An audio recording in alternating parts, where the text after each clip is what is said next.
one of my subscribers or followers on Twitter, and shout out to Don Darko for sending me this update. So y'all know that I did a video, what was it, last week or maybe a couple weeks ago, about this young lady that was missing out of Alabama. And as you can see by her picture right there. And you know, I said something about this just seems kind of off. I said she's definitely been kidnapped and taken somewhere, and probably by some random person that, you know, was whatever. And hopefully it wasn't somebody that she knew. But apparently it looks like that was the case. It wasn't anybody that she knew. But here's the update right here. This piece of shit that you see in the picture next to her is the guy that has been charged and is responsible for her kidnapping. Now, as you can see in his picture, he definitely has a swollen eye. We don't know as of right now how he got that. Maybe she fought him off or something like that. And then she, you know, maybe she fled. But as of right now, the only good thing about this is that they got the guy that kidnapped her. The bad thing is she's still missing. They don't have her or anywhere of her whereabouts as of yet. And the crazy part about this is she was kidnapped in Alabama, you know, where she lives at. But they found him all the way in Florida.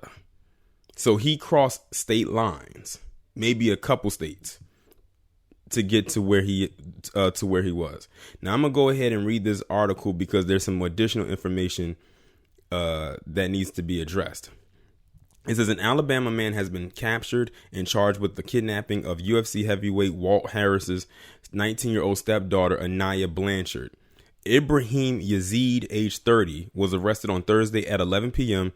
after authorities received a tip that he had been spotted near Interstate 10 in Escambia County, Florida.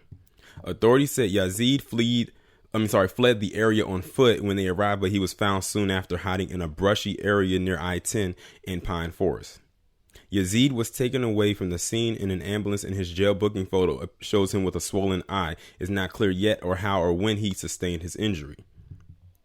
He has since been charged with first-degree kidnapping and the disappearance of 19-year-old who was last seen at a gas station in Auburn, Alabama on October 23rd.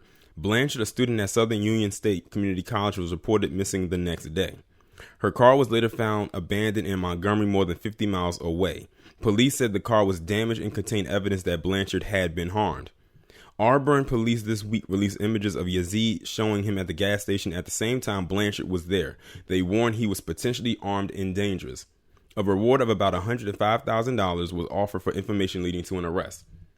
Yazid was out on bond on charges of attempted murder, kidnapping, and first-degree robbery earlier this year at the time of Blanchard's disappearance. See, this is the part about the bail system that I can honestly say I do not like. Whenever someone is done something like that, look at this. He was out on bond on charges of attempted murder, kidnapping, and first-degree robbery. That should have kept his butt in jail.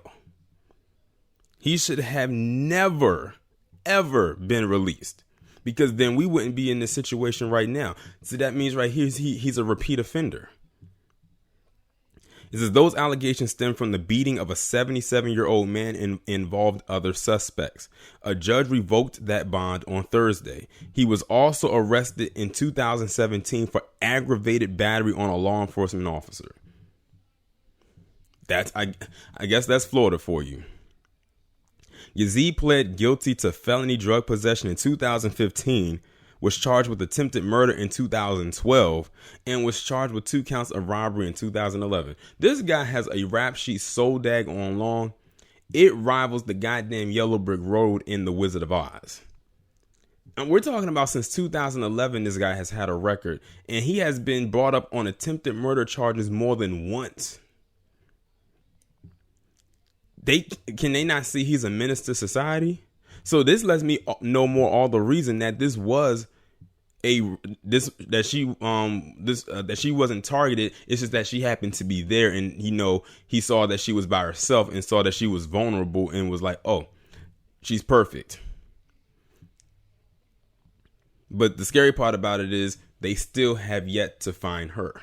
Hopefully she's still alive. Let me see what else they have to say. They said Blanchard's heartbroken mother, Angela Haley Harris, and her stepfather, UFC fighter Walt Harris, appeared on GMA on Thursday to plead for their daughter's safe return. "We just want our daughter found," Haley Harris said. "We need her back. We have to have her back. We can't live without her." They revealed Beth Holloway, the mother of missing teen Natalie Holloway, is aiding in the search. Natalie was 18 when she vanished during a high school graduation trip to Aruba in 2005. "I followed Natalie's case and I always admired her for her strength. Just thought she was an amazing lady. She's an amazing woman and I think she's going to be great support for us. I know what it feels like to lose a child, but the situation with Natalie, her disappearance, and what Beth has gone through, I can't relate to that. Now I can. I just feel like I needed her. I needed somebody who knows what I'm going through, what we're going through. I needed help because this is such a rare situation." One of Haley Harris' younger children previously passed away in a car crash. See, and that's the scary part right there.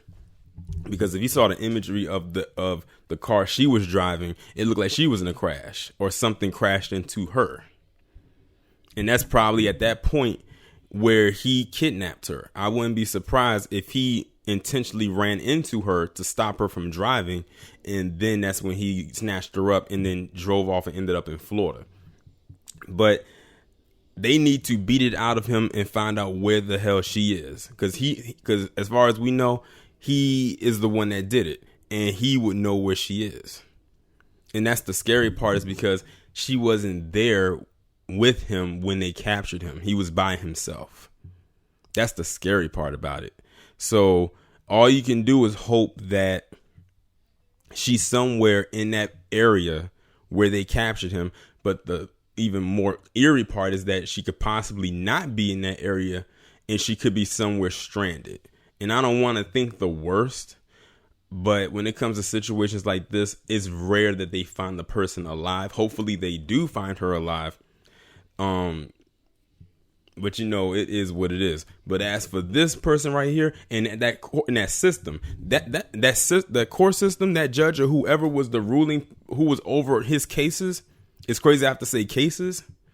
They need their judgeship or whatever it is, whatever it's called. They need to be removed from the bench because they did a huge disservice to not only her, but to all of his other victims over the years. We're talking about back since 2011, a guy who has had a record for damn near 10 years as far as we know. Just being a straight up menace. And they were repetitive. They said 2011, 2012, 2015, 2017, and now this year. Earlier this year, and now this is the most recent. This is why, like, you should only get one opportunity to mess up like this. And he started off on the wrong foot. He started off with heavy crimes under his belt. And they just got worse from there. But hopefully the family is able to find her alive and, you know, safe and sound. But another part that got me was when they said that when they found her car, they said that there was evidence that she had been harmed. So who knows what this guy probably did to her in the time that she was missing. Because like I said, she went missing at the end of October. And they're just now finding him this week. But y'all let me know what y'all think about this down in the comments. And I'll talk to you in the next one.